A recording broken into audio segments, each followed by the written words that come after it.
Hi there. My reform plan is involving the fourth grade literacy block, and I propose using the PALS program, which stands for Peer Assisted Learning Strategies. It is a form of reciprocal teaching or peer tutoring, class-wide peer tutoring. It is a research-based program with solid evidence from not only their own studies at Vanderbilt University, where the program initiated, but also independent research and What Works Clearinghouse. It is a low-cost program to implement.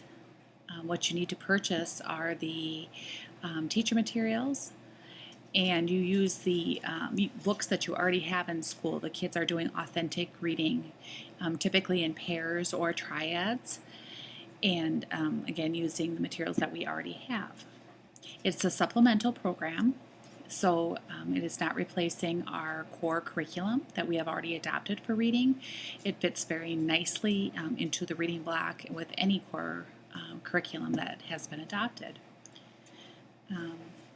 As we look at our district and building data with our two elementary buildings, we have been under the state average in reading proficiency as measured by the MCAA, or the Minnesota Comprehensive Assessment, 3 out of the past 4 years in grade 4. This is a topic that I know administration has talked a lot about, the intervention team has talked about, the problem-solving team has discussed this as well. The principals have been very involved in the fourth grade PLC the last 2 years, but really no concrete action steps have been taken. There's been a lot of discussion and a lot of talking, but again, not a lot of action. So what I'm proposing is a real action plan and a real reform to try.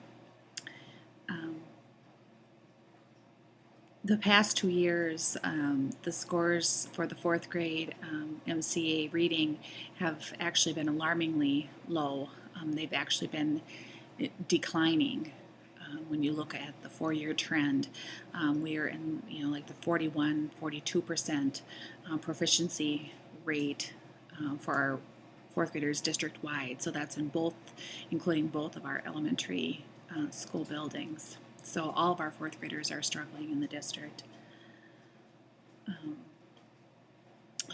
One of our elementary schools has been put on the continuous improvement list in our state, and it's a complex formula that puts you onto that list. It's multiple measures put together, but one critical piece that got us there the past 2 years are those fourth grade low proficiency scores, low overall proficiency, plus being low in subgroups such as free and reduced lunch, and a large gap between special education and non-special education groups, free and reduced lunch and non-free and reduced lunch groups, and so forth. So that grade level has really hurt us as far as PR, being in the newspaper, headlines, as far as our elementary building not making gains or being proficient.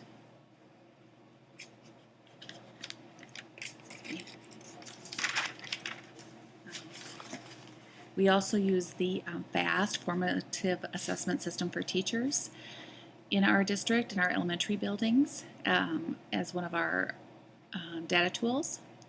And one of their tools is called the Adaptive Reading Assessment. We give it 3 times a year as a benchmark tool to measure broad reading ability. Our fourth grade scores, this was the first year that all fourth graders took that adaptive reading test consistently, all 3 benchmark periods, because prior to that we were using the NWEA MAP test, with our fourth grade students. But this year they all did the FAST A reading assessment 3 times. In the district-wide percentage proficiency score for our fourth graders nearly matched that Minnesota Comprehensive Assessment score. So very high correlation between the FAST adaptive reading and the MCA score. So which it is designed to be that way, but good to see that that actually does happen, that correlation is there. It gives us a second data point so that we know we're not just relying on that MCA score to make some decisions, that we do have that FAST score as well. We are also, by talking with the fourth grade teachers, they definitely see the kids struggling on curriculum tests, curriculum-based tests in the classroom over the past several years. Especially the comprehension piece.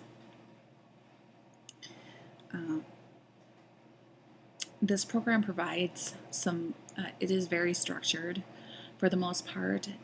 I think that would be of great benefit for this fourth grade team to have something of great structure. The RTI specialist from the regional cooperative, RTI standing for Response to Intervention, has worked with this group over the past probably 5 years, but has worked with all grade levels, but fourth grade being one of them, and kind of done a myriad of topics and workshops such as working with small groups, guided reading, close reading, kind of done some, kind of one-shot deals with them. And I think it's time to maybe use that specialist to hone in on a particular focus, such as reciprocal teaching or PALS, and use her as part of a collaborative team. And I think she would be very willing to do that. I think she's looking for some focus in our district and our buildings, and she too feels like she's floundering a little bit as to what we want her to be doing in our district to help bring those scores up. We would be using the resources that we already have, such as our instructional coaches, particularly Coach Tammy, who has elementary teaching experience in fourth grade, recent experience, and a lot of experience with data and data tracking and technology. So she would be a huge asset and would be very committed.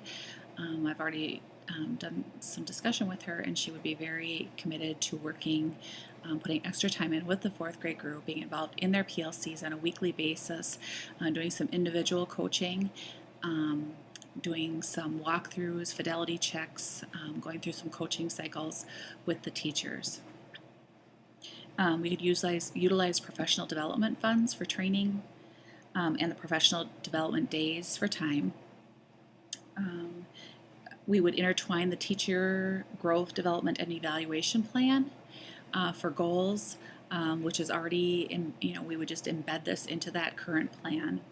Of course, we'd use our weekly PLC time that is already in place and the RTI specialist that is already contracted by the district. The collaborative team that I propose that we form would be the 2 elementary principals, the fourth grade teachers, the instructional coaches, and the RTI specialist, which would be 9 people total on that collaborative team. They would need to set measurable, long-term, attainable goals. Excuse me. Examining the baseline data, clearly defining success. I think with this group, it's very important that the program is structured. The steps are structured, the action plan is written out, and when adjustments are made, that they are written into that roadmap is adjusted. Decisions are made on points when there will be reevaluation during the reform. This group of teachers does need to build some readiness prior to just jumping into the PALS program. I suggest that the RTI specialist does some training with them on best practices in intermediate reading instruction to build some common literacy language. and also the teachers observe some exemplary PALS programs and do a mini implementation the first 2 or 3 months during year one. Maybe the first 2 or 3 components of the PALS program. Year two would be the full implementation of the PALS program. Again, we would utilize that PALS trainer who would be doing the formal training during year one to come back in and do some a kind of a phase two training, probably likely during a webinar type format. Again, formal fidelity checks, walkthroughs, utilizing the FAST, weekly progress monitoring, weekly PLC time, instructional coaches, and then do a reevaluation also at the end of year two to see what adjustments need to be made. It's very important that first year of full implementation that they're following the program exactly as written, and that is being monitored. And then we look at possibly making some adjustments to the program to tailor it to our needs according to our data and what kind of results that we're getting after that first year of full implementation, and do some tweaking. And that we do include the teachers throughout the process and give them a voice, celebrate their successes along the way. I think they need some morale building, and we need to celebrate them and give them some recognition and some incentives, and make that a planned part of the process. I'm going to end just by saying that the problem can't be solved by a program necessarily. I'm proposing a program because I think it can help bring what really needs to change, which are the behaviors and the culture of what's happening in the fourth grade literacy instruction.